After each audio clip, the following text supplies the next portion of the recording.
আজকের দিনে বৈঠকে সংক্ষিপ্ত সময়ে বক্তব্যের বিষয় আদর্শ পরিবার।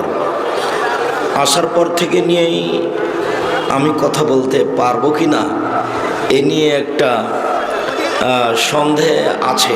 এরপরেও আমাকে বারবার বলা হচ্ছে আদর্শ পরিবারের উপরে আলোচনা করতে হবে।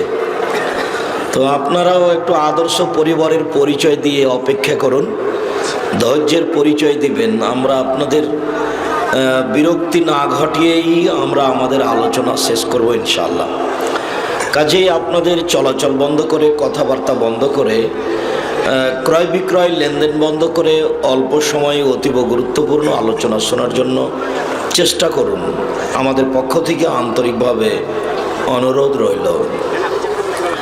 সম্মানিত দিনী ভাই বোন, আদর্শ পরিবারের দুটি অংশের আলোচনা আছে।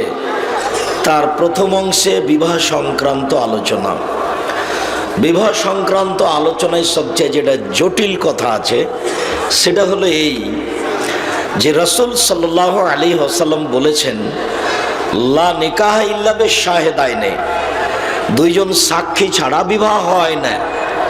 কিন্তু কাজী সাহেবের খাতাতে আছে 4 জন সাক্ষী। আল্লাহর নবী বলছেন 2 জন আর কাজী সাহেব বলছেন 4 জন। এই ছেলে, তুমি একটু শরম করো, বলার পরে তুমি দাঁড়িয়ে আছো কেন? আমি জানছি তুমি ক্লান্ত, তারপর আমার চেয়ে বেশি ক্লান্ত মনে করো না। আমি এরকম একটা পরিস্থিতিতে অনেক পথ অতিক্রম করে এসেছি। এখানে উপস্থিত হব না বলেই সারাদিন ছিলাম। ওমাতা শাউনা ইল্লা ইয়াশা আল্লাহ, তোমাদের চাওয়া নয়, আল্লাহ যা চান সেটাই হয়। বের হওয়ার পূর্ব মুহূর্তে আব্দুল্লাহ বলছে, আব্বু গত বছর কিন্তু এই মাঠে আপনি অনুপস্থিত ছিলেন। তা আমি তো আপনার কথা বলেছিলাম, তা আজকে আমি কি বলবো? আমি মনে করছি যাওয়াই ভালো। তার একটু আগে আমি বললাম যে আমি যেতে পারছি না। তো আব্দুল্লাহ বলছে, আব্বু তাহলে যাওয়াই ভালো। তোমরা আচ্ছা ঠিক আছে আব্বু, চলো তাহলে, আল্লাহ ভরসা। তো যাই হোক, আলহামদুলিল্লাহ আমি এসেছি, আপনাদের সামনে বসে আছি। আপনারা আমাকে দয়া করে আপনাদের কাজ দেখায়েন না। একটু পরে আপনি আপনার কাজ করতে পারবেন। অল্প সময়ের জন্য নিজেকে খাটো করিয়েন না। যেটা আমি পছন্দ করি না সেটা করার চেষ্টা করিয়েন না। জানেন কি, পৃথিবীতে মাত্র একটা জায়গা প্রমাণ করার জন্য 4 জন সাক্ষী লাগে, সেটা জেনা। পৃথিবীতে আর কোথাও 4 জন সাক্ষী লাগে না। তাহলে কি বাংলাদেশ সরকার বা কাজী সাহেব বা জনগণ বিবাহকে জেনা মনে করছেন? নইলে 4 জন সাক্ষী কেন? আমি বক্তব্যের মাঝে মধ্যে বলেছি যে কাজী সাহেবের এই খাতাটা টয়লেট পেপার হিসাবে ব্যবহারের যোগ্যতা রাখে না। এমন কোনো মায়ের বেটা এদেশের মাটিতে আছে, জন্ম নিয়েছে এখন, যে আমার সামনেও প্রমাণ দিতে পারে যে জি কাজী সাহেবের খাতাটা টয়লেট পেপার হিসাবে ব্যবহারের যোগ্যতা রাখে? আমি বলছি রাখে না। কেন? টয়লেট পেপার হিসাবে যেটা ব্যবহার হয় সেই কাগজটাতে রাসূল সাল্লাল্লাহু আলাইহি ওয়াসাল্লামকে অপমান করা হয়নি। তবে কাজী সাহেবের এই খাতাতে রাসূল সাল্লাল্লাহু আলাইহি ওয়াসাল্লামকে অপমান করা হয়েছে। কিন্তু যদি বলে যে এটা যোগ্যতা রাখে, তাহলে সেও একজন নিজেকে পরিচয় দিবে যে আমি শিক্ষিত মানুষ নই, যার কারণে আমার এই ভুলটা হয়ে গেছে। এটা তাকে বলতে বাধ্য হতে হবে। আমি বলেছি যারা গান বাজনার মাধ্যমে জিকির করে আর যারা ছায়াছবির গান বলে, দুইটার মধ্যে পার্থক্য। যারা গান বাজনার মাধ্যমে জিকির করে, এই জিকির ছায়াছবির গানের চেয়ে হাজার লক্ষ গুণ বেশি খারাপ। কেন? গান বাজনা হারাম, এটা সবাই জানে। এতে রাসূল সাল্লাল্লাহু আলাইহি সাল্লামকে অপমান করা হয় না। কিন্তু যখন গান বাজনার মাধ্যমে, বাদ্যযন্ত্রের মাধ্যমে জিকির করা হয়, তখন তা দিয়ে রাসূল সাল্লাল্লাহু আলাইহি সাল্লামকে অপমান করা হয়। আমি বলেছি সূরা হাসরের শেষ 3 আয়াত পড়ে 70,000 ফেরেশতা আপনার পক্ষে দোয়া করবে, এই প্রতারণায় পড়িয়েন না। যদি সূরা হাসরের শেষ 3 আয়াত ফজরের সালাতের পরে চিল্লাচিল্লি করে পড়েন, তাহলে পরকাল হারাবে কেন? এতে রাসূলকে অপমান করা হবে। আর যদি সূরা ইখলাস 3 বার পড়েন তাহলে অনেক কিছু। সূরা ইখলাস 3 বার পড়েন, একবারে ব্যাগ ভর্তি নেকি নিয়ে নেন। রাসূল সাল্লাল্লাহু আলাইহি ওয়াসাল্লাম বলেছেন সূরা ইখলাস 3 বার পড়লে একবার কোরআন মাজিদ পড়ার সমান নেকি হবে। সূরা হাসরের শেষ 3 আয়াত পড়লে এইভাবে কি হবে? বিদআত হবে। সূরা হাসরের শেষ 3 আয়াত ওই সময়তে পড়বেন যখন ওই সূরাটা পড়েন, ওতে অন্য কিছু নেকি হবে এই উদ্দেশ্যে নয়। পড়বেন, কোরআন মাজিদ পড়লে অক্ষর প্রতি কত নেকি হয়? 10 নেকি। তো এমনি সময়ে সূরা হাসর পড়বেন, অক্ষর প্রতি কত নেকি হবে? 10 নেকি হবে। কিন্তু 70,000 ফেরেশতা আপনার পক্ষে দোয়া করবে আল্লাহর কাছে, এই উদ্দেশ্যে সূরা হাসরের 3 আয়াত পড়বেন, তখন আর কাজ হবে না, তখন রাসূল সাল্লাল্লাহু আলাইহি ওয়াসাল্লাম অপমান করা হবে। দুনিয়াতে দুটা পাপ আছে, যে পাপ দিয়ে আল্লাহ এবং আল্লাহ রাসূলকে অপমান করা হয়। তার একটা পাপের নাম শিরক, আর একটা পাপের নাম বিদআত। শিরক দিয়ে আল্লাহকে অপমান করা হয়, শিরক দিয়ে মানুষের অতীতের নেকি নষ্ট হয়ে যায়। আর বিদআত দিয়ে আল্লাহ রাসূলকে অপমান করা হয়, বিদআত দিয়ে মানুষের ইবাদত কবুল হয় না। পাগড়ি যত বড়ই হোক, জুব্বা যত বড়ই হোক, আল্লাহুম্মা সাল্লি আলা সাইয়্যিদিনা মাওলানা নবিয়ানা মুহাম্মদ, এই দুরূদ যদি নবীর না হয় তাহলে তার থাকার জায়গায় জাহান্নাম হবেই হবে। নবীর হয় ভালো কথা, আর যদি নবীর না হয় তাহলে তার থাকার জায়গায় জাহান্নাম হবেই হবে। পাগড়ি যত বড়ই হোক, জুব্বা যত বড়ই হোক, পৃথিবীর কোন মানুষ তাকে ঠেকাতে পারবে না, এই কথা মুহাম্মদ সাল্লাল্লাহু আলাইহি ওয়াসাল্লাম বলেন। তিনি বলেন, পৃথিবীর মানুষ বাল্লিগু আন্নী ওয়ালা আয়া, আমার একটি কথা জানা থাকলে অন্যকে বলো। 2 ওয়া হাদিসুন বানি ইসরাঈল আলা হারাজ, বানি ইসরাইলের কাহিনী বলো, কোনো দোষ নেই। 3 মান কাযাবা আলাইয়া মুতাআম্মিদান ফালিয়াতাবাওয়া মাকআদাহু মিনান নার, কেউ যদি কোনো কথা আমার নামে বলে, কেউ যদি কোনো কথা আমার নামে বলে, সেইটা যদি আমার না হয় তাহলে তার থাকার জায়গা জাহান্নাম। হুজুর যত বড়ই হোক, আমি বলেছি মুকশিদুল মুমিনিন বইয়ের একটা হেডলাইন আছে, শতবার বলেছি, প্রায় সব মোবাইলই আছে, যে হেডলাইনটা হচ্ছে অবিবাহিত ছেলেমেয়ের পড়া নিষেধ। এটা হেডলাইন, যে দেখে সে পড়ে, যে দেখে সে পড়ে। চিন্তা করে ব্যাপারটা কি, এখানে আছে কি? কিন্তু অবিবাহিত ছেলে মেয়ের পড়া নিষেধ মানে এখানে আছে কি? তেমন ওখানে লেখা আছে এইভাবে, সফরের পূর্বে স্ত্রী মিলন হলে ছেলে ভ্যাংচা হয়, ভরা পেটে স্ত্রী মিলন হলে ছেলে টেরা হয়, সূর্য গ্রহণের সময় স্ত্রী মিলন হলে ছেলে কানা হয়, চন্দ্র গ্রহণের সময় স্ত্রী মিলন হলে ছেলে খোড়া হয়। আল্লাহর কসম, আল্লাহে আল্লাহর কসম, আল্লাহে আল্লাহর কসম, এই হেডলাইনের একটা কথা সত্য নয়, সব শুধু মিথ্যা নয়, সরাসরি কোরআন মাজিদের বিপরীত, সরাসরি কোরআনের বিরোধী। আল্লাহ তাআলা কোরআন মাজিদে বলছেন, নিসাউকুম হারসুল লাকুম ফাতু হারসাকুম আন্না শাইতুম, পৃথিবীর মানুষ তোমাদের স্ত্রী তোমাদের জমি, পৃথিবীর মানুষ তোমাদের স্ত্রী তোমাদের ক্ষেত, তোমরা তোমাদের জমিতে তোমাদের খেতে আসো তোমাদের ইচ্ছা মতো, সকালেই কি, বিকালেই কি, দুপুরেই কি, ভরা পেটেই কি, সফরের পূর্বেই কি, সূর্যগ্রহণ লাগলেই কি আর না লাগলেই কি। এ কথা আল্লাহ বলেন, আর এ কথা লেখক বলেন। হুজুর যত বড়ই হোক, রক্ষা পাওয়ার কোনো পথ নেই। কাজী সাহেবের খাতা টয়লেট পেপার হিসাবে ব্যবহারের যোগ্যতা রাখে না, এই কথা আমি আব্দুর রাজ্জাক বিন ইউসুফ বলছি। দেখি কোন মায়ের বেটা বাংলাদেশের মাটিতে জন্ম নিয়ে আমাকে বলতে পারে যে না রাখে। আমার জীবদ্দশা কিয়ামত পর্যন্ত সময় থাকলো, আর আমি আমার বয়স পর্যন্ত সময় দিয়ে গেলাম। 20 বছর পূর্বে বলেছি যে 20 বছর পূর্বে বলেছি, 25 বছর পূর্বে বলেছি, নতুন বলিনি। যে এই দোয়া, এই ছাপা বইয়ে দেখছি না, এই যে কোরআন মাজিদের শেষে 1 পৃষ্ঠা দোয়া লেখা আছে, দোয়া ও খাতমুল কোরআন, হেডলাইন বড় করে লেখা আছে দোয়া ও খাতমুল কোরআন, 1 পৃষ্ঠাে। 20-25 বছর থেকে বলছি, কেউ একটু বলে না কেন যে জি এটা চলবে? আমি বলেছি পুরো 1 পৃষ্ঠায় দোয়া, একটা বাক্য রাসূলের নয়, সব মানুষের বানানো।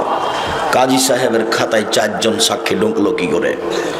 শুধুমাত্র জেনা প্রমাণ করতে, অবৈধ সম্পর্ক প্রমাণ করতে 4 জন সাক্ষী লাগে। তাহলে কি কেউ উচ্চশিক্ষিত মানুষ এদেশের ওই খাতা দিয়ে, কাজী সাহেবের খাতা দিয়ে বিবাহকে জেনা বলতে চাচ্ছেন? যে সম্মানিত দিনাজপুর জেলার জ্ঞানীগুণী মানুষ এবং যারা আরো দায়িত্বশীল বসে আছেন, কথা শুনে মন খারাপ করার কিছু নেই। মুহাম্মদ সাল্লাল্লাহু আলাইহি ওয়াসাল্লাম বলেছেন, লা নিকাহ ইল্লা বিশাহিদাইনি, 2 জন সাক্ষী ছাড়া বিবাহ নেই। বাস, বিবাহ করার জন্য কয়জন সাক্ষী লাগবে? 2 জন। মহিলার পক্ষ থেকে নয়, পুরুষের পক্ষ থেকে নয়, এগুলো কোনো কথা নেই, পক্ষ নেই। বিবাহ বৈধ হওয়ার জন্য বাপ লাগে আর বর লাগে আর 2 জন সাক্ষী লাগে। তিনি বলেছেন, লা নিকাহ ইল্লা বিওয়ালিন, বাপ ছাড়া বিবাহ নেই। তিনি বলেছেন, আইয়ুমা ইমরাতিন নিকাহাত, আইয়ুমা ইমরাতিন নাকাহাত বিগাইরি ওয়াজনে ওয়ালিহা, যে কোনো মেয়ে বিবাহ বসবে বাপ ছাড়া, অভিভাবক ছাড়া, ফানিকাহুহা বাতিল, ফানিকাহুহা বাতিল, ফানিকাহুহা বাতিল, সেই বিবাহ বাতিল, সেই বিবাহ বাতিল, সেই বিবাহ বাতিল, কোর্টের বিবাহ বাতিল। ফিকার বইয়ে লেখা আছে যে কেউ যদি বলে এটা আমার বউ, আর 2 জন যদি বলে হ্যাঁ ঠিক ঠিক ঠিক এটা তোমার বউ, তাহলে বিবাহ হয়ে গেছে। এই জন্য কোর্টের বিবাহ চলছে বাপ ছাড়াই। 2 জন সাক্ষী, কাগজে লেখা আছে, উকিলকেও বিবাহ দিয়ে দিয়েছে, বিবাহ হয়ে গেছে। আল্লাহর নবী বলছেন, যে কোনো মেয়ে অভিভাবক ছাড়া বিবাহ বসলো, সে বিবাহ বাতিল, সে বিবাহ বাতিল, সে বিবাহ বাতিল। কথাটি আল্লাহর নবী 3 বার বলেছেন। পরের বাক্যে বলছেন, ওয়ালা তুজাব্বিজুল মারাতু আল মারাতা ওয়ালা তুজাব্বিজুল মারাতু নাফসাহা, কোনো মহিলা কোনো মহিলার বিবাহ দিতে পারে না, কোনো মহিলা নিজে নিজে বিবাহ বসতে পারে না। কি করে খালা বললেন? বোনের মেয়েকে খালা বলছেন যে শোন খালেদা, তুই শোন, তোর বাপ তো বিবাহ দিবে না, ছেলে খুব ভালো, ভালো চাকরি করে, তুই চলে আয়, আমি বিবাহ দিয়ে দিচ্ছি। কখন কখন খালা পুরুষ মানুষ হয়ে গেছে। অথচ আল্লাহর নবী বলছেন কোনো মহিলা কোনো মহিলার বিবাহ দিতে পারে না, কোনো মহিলা নিজে নিজে বিবাহ বসতে পারে না, অসম্ভব। মেয়ের কাছে বিবাহ পড়ানো হারাম। দেখি কে বাক্য উল্টাতে পারে। বলতে হবে আমার মুখের উপরে, আজ না হয় 6 মাস পর, 6 বছর পর, 20 বছর পর, আমার হায়াত পর্যন্ত বলতে হবে যে জি আপনার কথা ঠিক নয়, মেয়ের কাছে বিবাহ পড়াতে হবে। আমি বলছি মেয়ের কাছে বিবাহ পড়াতে হবে না, শুধু হবে না নয়, মেয়ের কাছে বিবাহ পড়ানো না যায়, হারাম। আর এটা তো দিনাজপুর, তার মানে রংপুর দিনাজপুর প্রায় একই। রংপুর দিনাজপুর লালমনিরহাট নীলফামারী কুড়িগ্রাম পঞ্চগড় ঠাকুরগাঁ জয়পুরহাট বগুড়া গাইবান্ধার ঘটনা। মেয়ে যেখানে আছে ওখানে বিবাহ পড়া দিয়ে গেছে। বিবাহ পড়িয়ে অমুক নিবাসী অমুক তোমাকে বিবাহ করতে এসেছে, এত নগদ এত বাকিতে, তুমি তাকে স্বামীর সাথে কবুল করো। তখন মেয়েটা বলছে কবুল করলাম। 3 বার করার পরে ওরা এখন চ্যাংড়া ছিল্লু বদ সব গেছে ওখানে। এখানে এখন দাঁড়িয়েছে যেখানে বরযাত্রী যেখানে বসে আছে, এরা দাঁড়িয়ে আছে 5-7 জন। তো বসে থাকা লোকগুলি বলছে আপনারা কে? তখন এরা বলছে আমরা এই বিবাহের উকিল। বরের পক্ষের লোকগুলি যারা এখানে, আরে বিবাহ পড়াতে তো বরের পক্ষের লোকই গেছিল ওখানে, অনেকেই গেছে। তা আপনারা কে? তো বলছে আমরা এই বিবাহের উকিল। মেয়ে কি কবুল করেছে? জি করেছে। আপনারা কি শুনেছেন? জি শুনেছি। তাহলে আপনারা বসেন। তার পূর্ব পর্যন্ত দাঁড়িয়ে থাকতে হবে। মনে হচ্ছে এক পাগলামি কারবার। হিন্দুদের কলার গাছের চতুর্দিকে ঘুরতে হবে বিবাহ বৈধ হওয়ার জন্য। তাই হুজুর কাজী সাহেব গেছে মেয়ের কাছে বিবাহ পড়াতে। কিয়ামত পর্যন্ত সময় থাকলো বেটা, তোমার এটা জায়েজ বলার জন্য। কাজী সাহেবের 4টা সাক্ষী যেমন, মেয়ের কাছে বিবাহ পড়ানো তেমন, যুবতী মেয়েদের গীত গাওয়া তেমন, কমিউনিটি সেন্টার মেয়েটাকে একবার ল্যাংটা করে বসিয়ে রাখা তেমন। আমি যখন বলেছি যে আপনার মেয়েটা হচ্ছে কমিউনিটি সেন্টারে রং মেখে চাকচিক্য হয়ে বসে আছে, এটা পতিতালয়ের মেয়ে, তখন বাপের এত রাগ ধরেছে। বলেন কি আব্দুর রাজ্জাক সাহেব, আমরা দিনাজপুর শহরের একজন বিত্তশালী মানুষ, আপনি আমার মেয়েকে পতিতালয়ের মেয়ে বলেন? মানে আমি আব্দুর রাজ্জাক বিন ইউসুফ আপনার মেয়েকে পতিতালয়ের মেয়ে প্রমাণ করতে না পারলে আর দিনাজপুরে কোনোদিন আসবো না। কষ্ট পাওয়ার কিছু আসে যায় না, আপনি কষ্ট পেলেই কি আর না পেলেই কি। প্রায় মোবাইলেই আছে, প্রায় বক্তব্যে আছে যে দুনিয়াতে দুটা পাপ আছে, মানুষ না করেই পাপি। তার একটা হলো, কেউ যদি কাউকে বলে যে আসো জুয়া খেলি, খেলেই নি, খালি কি বলেছে আসো খেলি, তাহলে কি দিতে হবে? 10 জন ফকিরকে সোয়া কেজি করে চাউল দিতে হবে, কাফারে দিতে হবে। খেলেই নি, খালি বলেছে আছো খেলি, এক আশ্চর্য পাপ। আর কোন মহিলা যদি সাজগোজ করে পুরুষের পাশ দিয়ে হাঁটে, তো আল্লাহ রাসূল বলেছেন ও ব্যভিচারিণী, ও ব্যভিচারিণী, ও ব্যভিচারিণী। একবার বলেছেন 2 বার শব্দটা, একবার বলেছেন 3 বার শব্দটা। মুহাম্মদ সাল্লাল্লাহু আলাইহি সাল্লাম তার পবিত্র মুখ দিয়ে বলেছেন ও ব্যভিচারিণী, অথচ জেনা করেনি। তো সাজগোজ করে পুরুষের পাশ দিয়ে হাঁটাতেই ব্যভিচারিণী হয়ে গেল, আর হাজারো পুরুষের সামনে সাজগোজ করে বসে আছে, তবুও ব্যভিচারিণী হলো না। ধর্ম কি রাজশাহী চাঁপাইনবাবগঞ্জের হাওয়াই লাড্ডু? জি না। ইমাম সাহেব ভুল হয়েছে, তোবা করতে হবে। ইমাম সাহেব শুনে রাখেন, কাজী সাহেবের খাতার 4 জন সাক্ষী যেমন, কাজী সাহেব শোনেন, মেয়ের কাছে গিয়ে বিবাহ পড়ানো তেমন।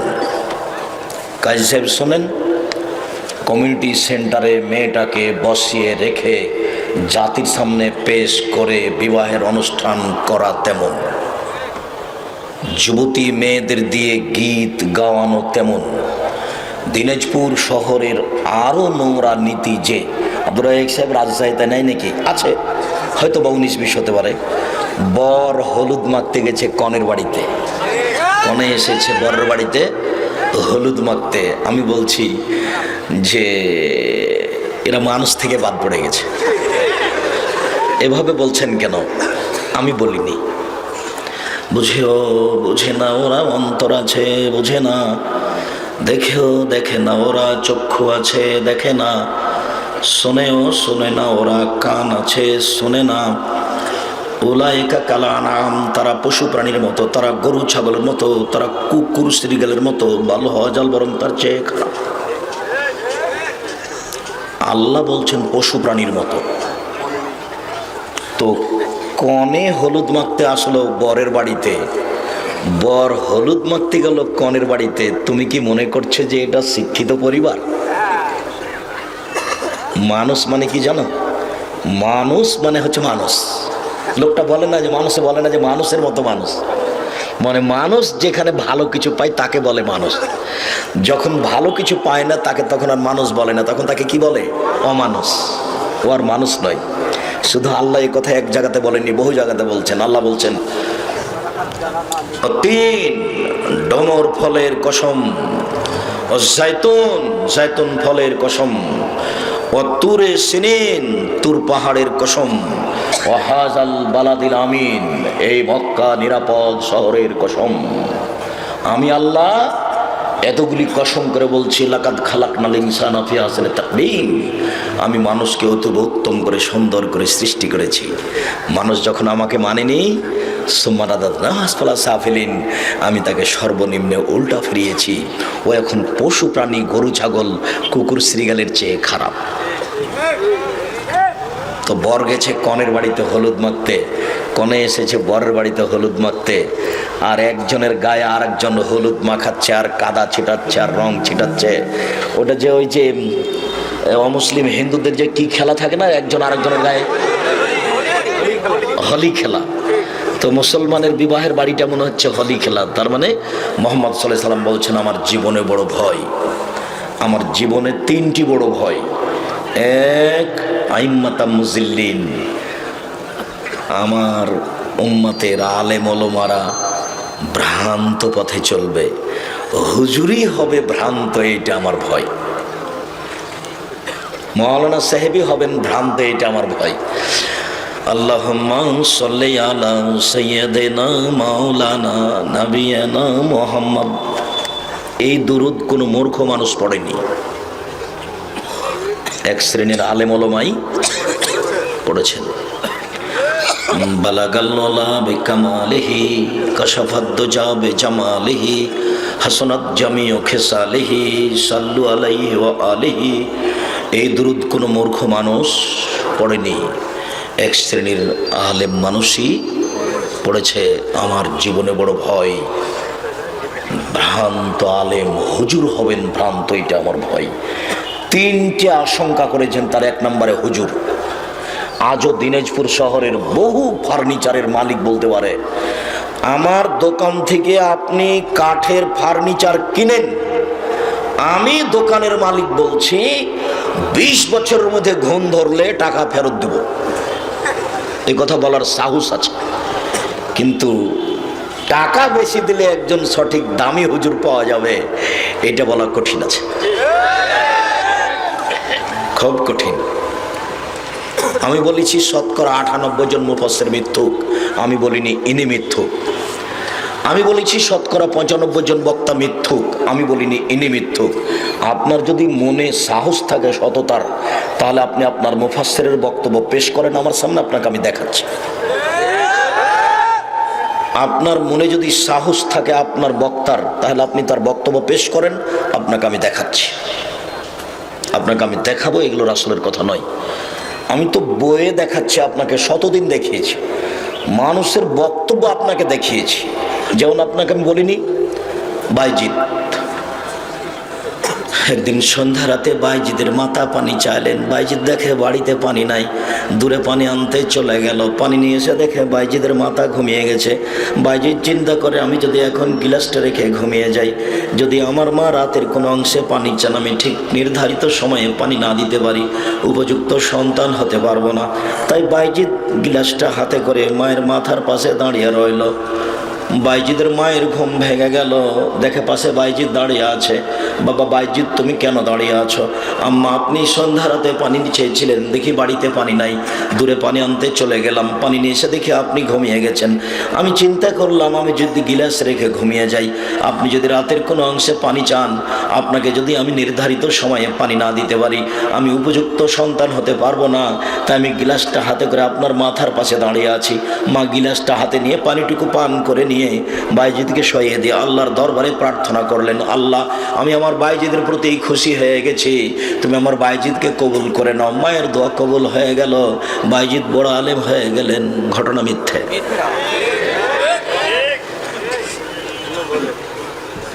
এর চেয়ে অনেক অনেক অনেক জটিল ঘটনা বুখারী মুসলিমে আছে, এর চেয়ে লক্ষ গুণ জটিল বুখারী মুসলিমে আছে। খালি একটু ইশারা দেওয়ার সাথে সাথে বুঝতে পারবেন। ওই যে 3 জন লোক রাস্তায় হাঁটছিল, বৃষ্টি হলো, তখন তারা এক পাহাড়ের গর্তে ঢুকে গেল, বড় একটা পাথর এসে মুখের উপরে পড়লো, তারা সরাতে পারবে না। 3 জনের একজন বলছে, আল্লাহ, আমি আমার বাপ মাকে ভালোবাসতাম, নিয়মিত দুগ্ধ দহন করে তাদের পান করা, একদিন দূরে ছাগল চড়াতে গেছি, আস্তে আস্তে দেখি ঘুমিয়ে গেছে, দুধ দহন করে নিয়ে আসলাম, দেখি তারা ঘুমিয়ে গেছে। আমি গিলাস নিয়ে হাতে নিয়ে দাঁড়িয়ে থাকলাম, আমার পায়ের পাশে আমার ছেলে মেয়েরা এত জাগানা ইন্দা কাদামাইয়া, আমার 2 পায়ের নিচে বাপরে মারে করে তারা কান্নার জন্য, ক্ষুধার জন্য চিৎকার করতে থাকলো, আব্বা, আমরা সারাদিন থেকে খাইনি, আমাদের আগে দুধ পান করতে দেন। এইভাবে তারা চিৎকার করতে থাকলো, দাবিও দাবো মাহাত্তাতাল আল ফারজ। আল্লাহ, আমি গিলাসটা হাতে করেই থেকেছি, আমার ছেলে মেয়ে কান্নাকাটি করতেই থেকেছে, আমি তাদেরকে দুধ পান করাইনি। যদি এটা তোমাকে সন্তুষ্ট করার জন্য করে থাকি, তাহলে আজ তুমি গর্তের মুখ থেকে পাথরটা সরিয়ে দাও। আল্লাহ বললেন, ঠিক আছে, দিলাম। আপনার পায়ের পাশে খালি যদি আপনার বাচ্চাটা একবার চিৎকার করে, তাহলে আপনি লাফ দিয়ে উঠে তাকে কোলে নেবেন, আপনার স্ত্রীকে খুঁজে বের করবেন। বর্ণনাকারী বলছেন, আল্লাহর নবী বলছেন, ওই লোকটা গিলাস হাতে করে থেকেছে ভোর পর্যন্ত, আর ওই তার ছেলে মেয়ে তার পায়ের নিচে চিল্লাচিল্লি করতে থেকেছে। বুখারী মুসলিম। মাওলানা সাহেব এটা পেশ করলেন না কেন, ওইটা কেন পেশ করলেন? এই ছেলে, তোমার হুজুর নগদ মিথ্যুক। এই বেটা, তোমার মুফাসসির মিথ্যুক, এই কথাই চূড়ান্ত। জাতির জন্য সূচনা স্বরূপ দিয়ে গেছি বক্তা শ্রোতার পরিচয় বই। এদেশের মাটিতে যেখানে খুঁজে পাওয়া যায় কিনে পড়বা। আমার বিদ্যা বুদ্ধি কম, আমি একটু সূচনা দিয়ে গেছি। এদেশের তাফসির মাহফিল বন্ধ করার জন্য আমি বই দিয়ে গেছি, তাফসির কি মিথ্যা হতে পারে? ওই বইয়ে যা তাফসির আছে সবই মিথ্যা। আমি শুধু তাফসির মাহফিল বন্ধ করার জন্য ওই বই লিখেছি। জাতি যদি সহযোগিতা করে তাহলে এটা সম্ভব হবে। হব্বুল ওয়াতান মিনাল ঈমান, দেশকে ভালোবাসা ঈমানের অঙ্গ, এটা হাদিস নয়, মিথ্যা কথা। আদম আলাইহিস সালাম ভারত থেকে হজ করতে গেছেন সৌদি আরব 60,000 বার। ফাজাইল আমলে বই লেখা আছে। তো 60,000 বার যদি হজ করতে যান তাহলে বয়স কত হতে হবে? 60,000 বছর মিনিমাম। বছরে একবার হজ হয়, উমরা না হয় বারবার হয়। দেখেছেন ধর্মের নামে কত বড় মিথ্যা কথা। অতএব কাজী সাহেবের এই খাতা টয়লেট পেপার হিসাবে ব্যবহারের যোগ্যতা রাখে না, এটাই চূড়ান্ত। দেখি কে এর গায়ে হাত লাগাতে পারে। এই ছেলে, তুমি আরো কথা মনে রাখিও, পৃথিবীতে মাত্র একটা জিনিস প্রমাণ করার জন্য 4 জন সাক্ষী লাগে। বলো কি? জেনা। কোন সাহসের ভিত্তিতে জাতি কাজী সাহেবের খাতায় 4 জন সাক্ষী পেশ করলেন? দ্রুত 24 ঘন্টার মধ্যে কাজী সাহেবকে খাতা পরিবর্তন করতে হবে এবং জাতিকে বিবাহের বৈঠকে 2 জন সাক্ষীর কথা বলতে হবে, কোনো পক্ষের কথা নয়। সম্মানিত দিনী ভাই বোন, শুনুন, রাজশাহী, চাঁপাইনবাবগঞ্জ জেলার বিবাহের শুরু থেকে শেষ পর্যন্ত এই একটা কাজও জায়েজ নয়, সব হারাম। আমার অনুমান দিনাজপুর শহরের বিবাহের শুরু থেকে শেষ পর্যন্ত একটা কাজও জায়েজ নয়, সবই হারাম। ডলি বিবি শব্দ তোকে পায়ের নিচে ডলে দিলাম, কিয়ামত পর্যন্ত আমাদের পরিবারে আর কোনোদিন ডলি বিবি শব্দ ব্যবহার হবে না। আর একটা পায়ের নিচে রেখা দেয় এভাবে যে থুবড়া, বিবাহের 2-3 দিন পূর্বে ক্ষীর রান্না করা, মেয়ের মুখে দেওয়া, রং মাখানো, গীত গাওয়ানো, এই থুবড়া নীতি পায়ের নিচে রেখে দিলাম, কোনোদিন আমাদের পরিবারের নীতি প্রকাশ পাবে না। বিবাহের শুরু থেকে শেষ পর্যন্ত কুসংস্কার নোংরামিতে ভর্তি হয়ে আছে। আল্লাহ তাআলা বলেন, ফানকিহুন্না বিইজনি আহলিহিন্না, পৃথিবীর মানুষ, তোমরা মেয়েদেরকে বিবাহ করো তার মালিক, তার অভিভাবক, তার বাপকে বলে। অতুহুন্না উজুরাহুন্না বিল মারুফ, আর মোহর দিয়ে দাও ভালোভাবে, টাকা নিয়ে নয়। বিবাহ করলে টাকা পাওয়া যায় না, বিবাহ করলে টাকা দিতে হয়। মোহর দিয়ে বিবাহ করতে হবে। তুমি যদি, তোমার বাপ যদি দিন না পারে তাহলে তুমি তোমার বাপের মোহর দিয়ে দিও। যদি তুমি তোমার বাপের মোহর দিতে না পারো তাহলে তোমার বাপ মারা গেলে কিয়ামতের মাঠে তোমার মা তোমার বাপের কাছ থেকে নেকি নিয়ে নেবে মোহর বাবদ। সবচেয়ে যেটা গুরুত্বপূর্ণ শর্ত পূর্ণ করা হয়, শর্ত। দিনাজপুর বড় মাঠে আব্দুর রাজাক সাহেব বক্তব্য দিতে আসতে পারবেন, শর্ত হলো এই যে সরকার বিরোধী কোনো কথা বলতে পাবেন না, এটা হলো শর্ত। তখন এইসব যুবকরা বলেছে, আপনার শর্ত মানিয়া লইলাম।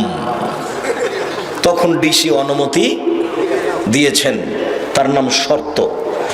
তো যত পৃথিবীতে শর্ত পূরণ করা লাগে তার সবচেয়ে দামি গুরুত্বপূর্ণ শর্ত হলো যে মোহর দিতে চেয়েছি, বিবাহ করলে মোহর উল্লেখ করা লাগে, এই শর্তটা পূর্ণ করতে হবে। এইটা হলো শর্তের জগতে সবচেয়ে গুরুত্বপূর্ণ শর্ত। না, কথা বুঝাতে পারলাম না। আবার বলি, আব্দুর রাজাক সাহেব দিনাজপুর বড় মাঠে বক্তব্য দিতে আসতে পারবেন, শর্ত হলো এইটা যে সরকার বিরোধী কোনো বক্তব্য দিতে পারবেন না। আমি বলছি আজকের মাঠে এখন, আল্লাহে আল্লাহর কসম, আল্লাহে আল্লাহর কসম, আল্লাহে আল্লাহর কসম, 90 সাল থেকে নিয়ে এখন পর্যন্ত আমি কোনোদিন সরকার বিরোধী বক্তব্য দিইনি। আর জঙ্গি বিরোধী বক্তব্যে বাংলাদেশের মাটিতে আমার চেয়ে কঠোর, কঠিন, শক্তিশালী কারো বক্তব্য আছে তা আমার জানা নেই। জঙ্গি বিরোধী বক্তব্য দেওয়াতে আমি সবচেয়ে কঠোর ও শক্তিশালী আমি মনে করি।